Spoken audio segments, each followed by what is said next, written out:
Hello दोस्तों, नमस्कार। इस हम किसी चैनल में मैं आप सब का दिल से बहुत बहुत स्वागत करता हूं। अगर आपने पहली बार विजिट किया है जरूर चैनल को सब्सक्राइब कर लेना। यस्टरडे की बात कर ले, शनिवार की बात कर ले तो ऑलरेडी इस चैनल के ऊपर एक नया लेक्चर अपलोड हो चुका है। अगर आपने नहीं देखा है तो देख लेना, लिंक ऊपर आई बटन पर नीचे डिस्क्रिप्शन में दे दिया है। एंड आज के दिन की अगर बात कर ले तो शाम को इस चैनल के ऊपर let's run stock market and finance, इस चैनल के ऊपर एक नया लेक्चर अपलोड होने वाला है। तो इस चैनल को भी फॉलो कर लेना, सब्सक्राइब कर लेना, लिंक ऊपर आई बटन पर नीचे डिस्क्रिप्शन में मिल जाएगा। सो चलिए दोस्तों, फिलहाल इस वीडियो को स्टार्ट कर लेते हैं। सो ठीक है दोस्तों, अभी हम लोग आ चुके हैं बिल्कुल हमारे नॉर्मल स्क्रीन के ऊपर। एंड संडे का यूजुअली फर्स्ट वीडियो यही रहता है कि आने वाले अगले 5 दिन या फिर आप कह सकते हैं अगला हफ्ता बाजार के लिए कैसा रहेगा, कौन से इंपॉर्टेंट ट्रिगर पॉइंट है जिस चीज़ के चलते बाजार में तेजी आ सकती है, और ऐसे कौन से पॉइंट है जहाँ पे बियर वाले मार्केट को तोड़ भी सकते हैं। सो इन सारे पॉइंट्स को हम कवर करने वाले स्टेप बाय स्टेप। तो स्टार्ट करते हैं विद द बेसिक 2 फॉर्मेलिटी। पहली फॉर्मेलिटी, बाजार में क्या कोई छुट्टी है इस हफ्ते की अगर बात कर ले तो दोस्तों आप यहाँ पे देख सकते हैं अब जून मंथ में हम एंटर कर रहे हैं और जून मंथ में डायरेक्टली 26 जून को छुट्टी है। मतलब इस हफ्ते की बात कर ले, कोई छुट्टी नहीं है, बाजार पूरे 5 में से 5 दिन बिना किसी रुकावट के चलने वाला है।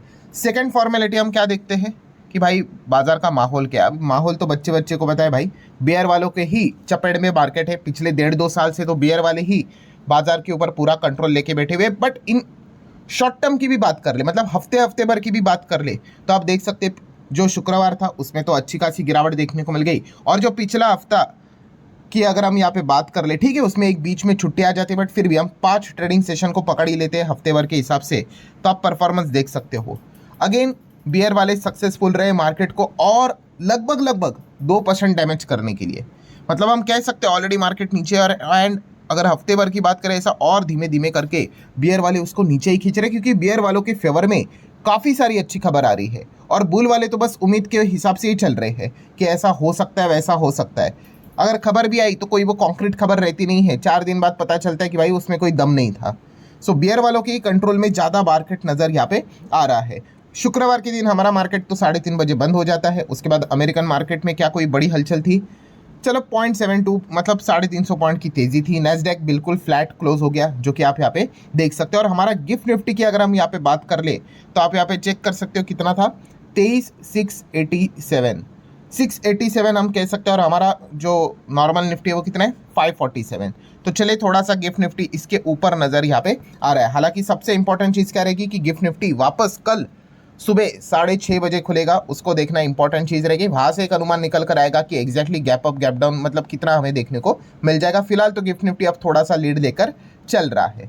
देन दोस्तों इस हफ्ते की बात करेंगे, सबसे crucial one of the important event अगर कोई रहेगा तो रहेगा RBI की MPC की मीटिंग। यस, मॉनेटरी पॉलिसी की मीटिंग हमें देखने को यहाँ पे मिलने वाली है। और इस मीटिंग में क्या हो सकता है, तो 90% प्रोबेबिलिटी तो यही बताई जा रही है कि स्टेटस को मतलब रेट्स को यहाँ पे होल्ड ही किया जाएगा। ठीक है, फिर भी 8% लोग तो मानते हैं कि भाई रेट कट होगा। मुझे नहीं पता कि ये 8% कैसे यहाँ पे मानते हैं। और रेट हाइक वाले 2% है। ठीक है, ये रेट हाइक वाले अगर 8% होते तो समझ में आता, रेट कट के तो भाई अब सपने ही छोड़ देने चाहिए। ठीक है, बट फिर भी एनीवेज इस वक्त की MPC की मीटिंग में अनुमान तो यही है कि शायद से RBI रेट में कोई छेड़छाड़ी नहीं करेगा, जितना रेपो रेट रखा हुआ है उतना ही कंटिन्यू करेंगे। बट सबसे इंपॉर्टेंट चीज़ क्या रहेगी पता है आपको? यस, RBI की मतलब कमेंट्री इंपॉर्टेंट रहेगी।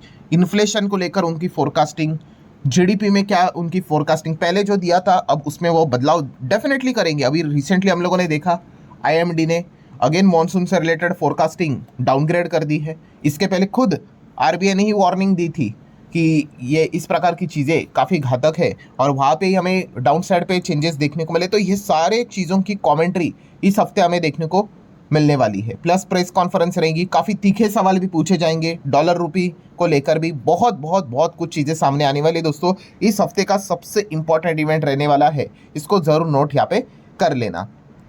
देन दोस्तों अगर हम बात करेंगे ट्रेड डील, यस दोस्तों इस हफ्ते की अगर बात कर ले तो इंडिया US ट्रेड डील जो कब से हम सुन ही रहे हैं, तो इसी से रिलेटेड एक और इम्पॉर्टेंट पड़ाव देखने को मिलेगा। जैसे कि बताया जा रहा है कि 99% ट्रेड डील तो हो चुकी है, बस आखिर का कुछ फॉर्मेलिटी साइनिंग बाकी है, जो कि इस हफ्ते यहाँ पे एक्सपेक्ट किया जा रहा है। हो सकता है बिकॉज अमेरिका की जो टीम है यहाँ पे 1 से लेकर 4 जून तक इंडिया यहाँ पे आने वाली है और इसी चीज़ के चलते आगे का डिस्कशन हमें होते हुए देखने को मिलेगा। एंड एक्सपेक्ट किया जा रहा है कि शायद से इंटरिम बायलैटरल ट्रेड डील को लेकर कुछ तो यहाँ पे अनाउंसमेंट ऑफिशियली सामने यहाँ पे आ जाए। ठीक है, वैसे तो देखा गया तो ट्रेड डील से रिलेटेड चीज़ें ऑलरेडी देखने को और सुनने को मिली थी। बीच में क्या हो गया, यस, सुप्रीम कोर्ट ने, अमेरिका की सुप्रीम कोर्ट ने ट्रंप ने जो टैरिफ लगाए थे उसको इलीगल करार कर दिया, और उसके बाद ये सारी चीज़ें और ज़्यादा यहाँ पे मतलब क्या हो गया, पेचीदा हो गई, अटक गई, काफ़ी अनसर्टेनिटी वाला माहौल बन गया। तो लेट्स सी इस चीज़ को लेकर फाइनली आउटकम क्या निकल कर आता है। अभी भी ऑफिशियली ट्रेड डील तो साइन यहाँ पे नहीं हुई है। देन अगर बात करें दोस्तों तो मई मंथ खत्म हो रहा है और नया मंथ जून स्टार्ट हो रहा है। मतलब यस, ऑटो सेल्स के आंकड़े पहले दिन, हर महीने का 1 तारीख को ऑटो कंपनियां अपनी कितनी गाड़ियां बेची है प्रीवियस मंथ में, मतलब अभी मई मंथ खत्म होगा तो जून में मई मंथ का ही डेटा रहेगा कि मई मंथ में कितनी गाड़ियां उन्होंने बेची है, 2 wheeler, 4 wheeler, 3 wheeler, heavy vehicles, light vehicles, सबका डेटा हमारे सामने आने वाला है। और ऑटो सेक्टर के ऊपर तो खास फोकस रहेगा because of yes, petrol diesel में जो ड्रामे चले हैं, ठीक है, ऊपर से मिडल ईस्ट के चलते जो रॉ मटेरियल महंगा हुआ है जो गाड़ियों के अंदर यहाँ पे लगता है, तो इस चीज़ के चलते ऑटो सेल्स के आंकड़े क्या रहे हैं ये देखना एक काफ़ी इंटरेस्टिंग पार्ट यहाँ पे रहने वाला है। तो इसको भी ज़रूर नोट कर लेना, निफ्टी ऑटो तो रडार के ऊपर रहेगा ही रहेगा। देन चाइना के ऊपर फोकस रखना पड़ेगा बिकॉज ऑफ यहाँ पे मैन्युफैक्चरिंग पीएमआई का डेटा हमारे सामने आते हुए देखने को मिलने वाला है, तो इसको यहाँ पे नोट कर लेना। इस चीज़ के चलते खास करके जो मेटल सेक्टर है वो रडार के ऊपर यहाँ पे रहता है, ठीक है, कमोडिटीज़ वाले इस पर्टिकुलर डेटा के ऊपर ध्यान बनाए रखते हैं। देन दोस्तों इन्फ्लेशन का डेटा आने वाला है, किसका, यूरोजोन का। ईयू की अगर बात कर ले, यूरोपियन यूनियन, यूरोजोन, उसका इन्फ्लेशन सीपीआई का डेटा हमारे सामने यहाँ पे आ जाएगा, आई गेस 2 जून को आ जाएगा, तो इसको भी नोट कर लेना। इस चीज़ के चलते भी ग्लोबल मार्केट में हलचले आप एक्सपेक्ट यहाँ पे कर सकते हो। देन एचएसबीसी पीएमआई का डेटा यहाँ पे पब्लिश करेगा, इसको भी नोट कर लेना, ठीक है। बहुत सारी चीज़ें यहाँ पे होने वाली है दोस्तों, ये चीज़ें आपको यूजुअली कोई नहीं बताएगा, बहुत सारी ऊपर से 2-3 खबरें रहती है वो बताकर आप वीडियो क्लोज कर देते हैं, बट जितना हो सके मैं आप लोगों को डिटेल इन्फॉर्मेशन बताने की कोशिश करता हूँ। देन Q4 के रिजल्ट्स, कुछ गिने चुने कंपनियां बाकी आएंगे, 7 कंपनी के ही नंबर अभी बाकी, उसमें से 6 कंपनीज के नंबर इसी हफ्ते हमें देखने को मिलने वाले हैं। सो चलिए Q4 पूरी तरीके से खत्म होते हुए देखने को मिल रहा है, बट फिर भी जो बचे कुछ नंबर से वो अब हमारे सामने आते हुए देखने को मिल जाएंगे। देन दोस्तों one of the most important, America का नॉन फार्म पेरोल का डेटा, या ये शुक्रवार को आएगा, ठीक है, मतलब इसी हफ्ते के आखिरी दिन पे। तो ये एक one of the most important event यहाँ पे रहता है जब भी ये डेटा आता है, एंड अभी इसमें भी काफ़ी ज़्यादा फ्लक्चुएशंस आ रहे हैं, मतलब अनुमान से कई गुना ज़्यादा ऊपर, अनुमान से कई गुना ज़्यादा नीचे, इस प्रकार की सिचुएशंस क्रिएट कर रहे हैं जो बाजार में वॉलेटिलिटी क्रिएट करता है। तो इसको भी आप ज़रूर नोट करके यहाँ पे चल सकते हो। देन यस, इस इंसान को मैंने जानबूझ के आखिर में रखा है क्योंकि हर कोई बोर तो हो ही चुका होगा ट्रम्प एंड उनके बदलते हुए स्टेटमेंट मिडल ईस्ट को लेकर, अभी भी वही चीज़ें चल रही है। अभी का लेटेस्ट अगर मैं पॉइंट आपके सामने रख दूँ तो आप देख सकते हैं ट्रम्प क्या बता रहे हैं कि US shouldn't have been in Iran, मतलब खुद ही बोलते हैं कि भाई हमारे ट्रूप्स, हमारे लोग वहाँ पे नहीं होने चाहिए, और दूसरी जगह पे फ्रेश स्ट्राइक की भी वार्निंग देते हैं। तो ठीक है भाई, ये इंसान कंफ्यूज ही है, हर किसी को यहाँ पे पता ही है, एंड देखा गया तो मतलब ऐसी बात नहीं है कि वो कन्फ्यूजन, वो डेलिबरेटली भी ये चीज़ें यहाँ पे करते हैं, क्योंकि इस चीज़ के चलते अमेरिका को भी बहुत कुछ फ़ायदा पर्दे के पीछे यहाँ पे हो रहा है। इसके ऊपर भी मैंने एक पहले वीडियो यहाँ पे बनाया था, और डेटा के हिसाब से तो चीज़ें पता चल रही है कि अमेरिका इस अनसर्टेनिटी के चलते बहुत कुछ फ़ायदा यहाँ पे उठा रहा है, क्योंकि सारा खेल ऑयल का नज़र आ रहा है, एंड ऑयल भी आप देख सकते हैं दोस्तों 90 के रेंज में ही हमें देखने को मिल रहा है, ठीक है। इतना ऑयल हमारे लिए अच्छी बात यहाँ पे नहीं है, ऑयल नीचे आना चाहिए, ठीक है। तो लेट्स सी इस हफ्ते कि ऑयल डबल डिजिट में रहता है, 3 डिजिट में तो जाना ही नहीं चाहिए भाई, और हालत ख़राब यहाँ पे हो जाती है, तो इसके ऊपर फोकस यहाँ पे रखने वाले हैं। देन FISDS डेटा की अगर बात कर ले तो आप यहाँ पे देख सकते हो, वैसे तो FIS यहाँ पे ज़्यादा बिकवाली ही करते हैं, ठीक है। 29 मई की बात कर ले तो एकदम बड़ा डेटा देखने को मिल गया, ठीक है, 21 से 20 हज़ार करोड़ की बिकवाली, ठीक है। एंड DIS की बात करें तो 16 से 17 हज़ार करोड़ की खरीदारी। तो ये एबनॉर्मल डेटा क्यों था, तो इसके ऊपर मैं ऑलरेडी वीडियो यहाँ पे बना चुका, जो कि असली कारण था कि 3 से 3:30 बजे मार्केट एकदम सडनली जो ड्रॉप हुआ, ये इसी के पीछे का कारण यही था कि यस, MSCI इंडेक्स की रीबैलेंसिंग, ठीक है। बहुत सारे लोगों ने कुछ भी अनाप शनाप कुछ भी रीजंस आपको बता दिए, मैंने आपको पहले ही बताया था कि MSCI इंडेक्स की रीबैलेंसिंग है, और ये प्रूव भी हो जाएगा जब FIS का डेटा आएगा। आप देख लो, ये जो एबनॉर्मल डेटा जो देखने को मिला है, इस चीज़ के चलते क्या हो जाता है, यस, कि वो जो ग्लोबल स्टैंडर्ड है उस चीज़ के चलते क्या होगा, बहुत सारे स्टॉक्स में पैसा आएगा एंड बहुत सारे स्टॉक्स से पैसा जाएगा भी, एंड ज़्यादा पैसा जाने वाले स्टॉक्स हमें नज़र यहाँ पे आ रहे हैं। सर आप क्या बोल रहे हैं समझ में नहीं आ रहा है, ये वीडियो देख लेना भाई, इसमें मैंने सारी चीज़ों को डिटेल में कवर किया है। ठीक है, बहुत ही डिटेल, जो कि ग्लोबल जो इंस्टीट्यूशनल इन्वेस्टर होते हैं इन चीज़ों को फॉलो करते हैं। ठीक है, इसका लिंक भी मैंने ऊपर आई बटन पे यहाँ पे दिया है, अगर आपके पास वक्त होगा तो आप चाहो तो स्टडी कर सकते हैं। आगे बढ़ते हैं दोस्तों, डॉलर रुपये रिश्ते की बात करेंगे। तो चलिए, मतलब क्या ही स्ट्रॉन्ग क्या बोले, बट चलिए एटलीस्ट 97, फिर उसके बाद 96 एंड राइट नाउ 95। तो चलो शॉर्ट टर्म में तो रुपये थोड़ा स्ट्रॉन्ग हो गया, वरना तो भाई लग रहा था कि 100 तो पार कर ही लेगा, कर तो लेने वाला है, हर किसी को पता है, बट एटलीस्ट अभी तक तो थोड़ा सा मतलब चलो ठीक परफॉर्मेंस यहाँ पे दे रहा है, 95 तक यहाँ पे आ चुका है। देन अगर हम बात करेंगे गोल्ड सिल्वर की, तो गोल्ड आप यहाँ पे देख सकते हैं $4,500 प्रति आउंस। सिल्वर की बात करें 75, वही रेंज है, मैक्स टू मैक्स रेंज क्या है इनका, 70 पकड़ लो निचली साइड पे, और ऊपरी साइड पे अगर एकदम पकड़ ही लेना है तो चलो 85 पकड़ लो, उसी के रेंज में ये डांस कर रहा है, और गोल्ड तो 4,500 को छोड़ ही नहीं रहा है।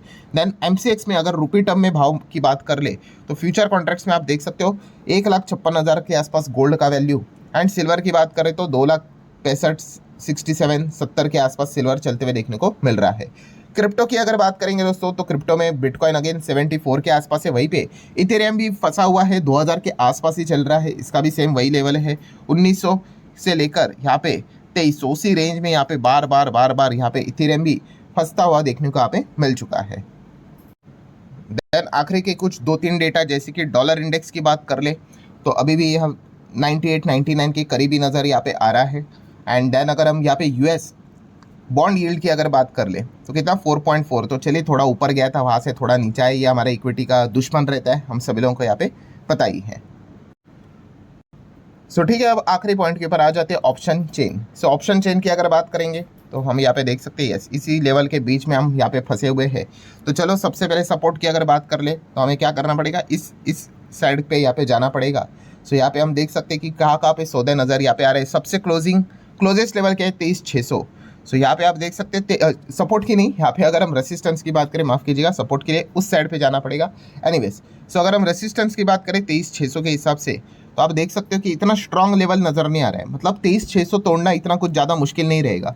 ठीक है, ये एक चीज़ नज़र आ रही है। हाँ, बट उसके बाद के जितने भी लेवल है, ठीक है, हर लेवल को तोड़ना काफ़ी मुश्किल यहाँ पे रहने वाला है, वहाँ पे काफ़ी अच्छा कॉन्फिडेंस नज़र आता है। मतलब मार्केट भी मान के चल रहा है भाई, क्या मान के चल रहा है कि अच्छी खबर आने के जो चांसेस है, ठीक है, वो काफ़ी कंपैरेटिवली कम है। ठीक है, आने के लिए तो भाई कुछ भी हो सकता है, ट्रंप 1 मिनट में चीज़ों को यहाँ पे पलट सकता है, उसके पास पूरी पावर है। बट येस, फिलहाल चांसेस की अगर बात कर ले ऑप्शन चेन को देखकर, तो ये चीज़ें पता यहाँ पे चलती है कि लोग अपर साइड पे, रेसिस्टेंस साइड पे यहाँ पे अच्छा खासा दाव यहाँ पे खेल रहे हैं। मार्केट का ऊपर जाना कंपैरेटिवली काफ़ी मुश्किल है, एंड ऊपर जाने के लिए आपको पता ही है कि अच्छी खबर के बिना ये तो चीज़ें पॉसिबल नहीं होगी। वहीं पे सपोर्ट की बात कर ले तो चलो इस साइड पे आ जाते हैं। तो यहाँ पे सबसे पहले तो देखेंगे 23,500 के हिसाब से, वो तो रहेगा ही, होल नंबर्स पे तो अच्छे खासे सपोर्ट, एक साइकोलॉजिकली वो चीज़ें चलती रहती है। उसके बाद अगर देखेंगे तो 400 पे इतना कुछ खास अभी तक तो लेवल बिल्ट यहाँ पे नहीं हुआ है। सो चलिए, मतलब मार्केट की अगर बात कर ले तो 23,500 के हिसाब से ही ज़्यादा देखा जा रहा है। 600 यहाँ पे ब्रेक हो सकता है, उसके बाद 700 के ऊपर फोकस यहाँ पे किया जाएगा। बट जैसे मैंने कहा दोस्तों, ये जो सपोर्ट रेसिस्टेंस होता है, ठीक है, बस 1 सेकेंड, बस एक कोई भी खबर आ जाए, अच्छी या फिर बुरी, सब लेवल टूट जाएंगे भाई। अगर मान लो अमेरिका ने जोरदार अटैक कर दिया ईरान के ऊपर, ये ऐसे सपोर्ट जितने भी है धड़ाधड़ यहाँ पे टूट जाएंगे। और वहीं पे अगर इनके बीच में एक्चुअल में ऑफिशियल डील हो गई, हॉर्मुज खुल गया, तो भाई जितने भी ये रेसिस्टेंस लेवल है धड़ाधड़ टूट जाएंगे। ठीक है, तो ये भी पॉइंट आपको पता होना चाहिए। सो ठीक है दोस्तों, जितने भी इंपॉर्टेंट चीज़ें थी सारी कवर कर ले। वीडियो हेल्पफुल लगा होगा, चाहो तो लाइक एंड शेयर कर सकते हो। अब मिलते हैं अगले वीडियो में, तब तक के लिए बाय बाय।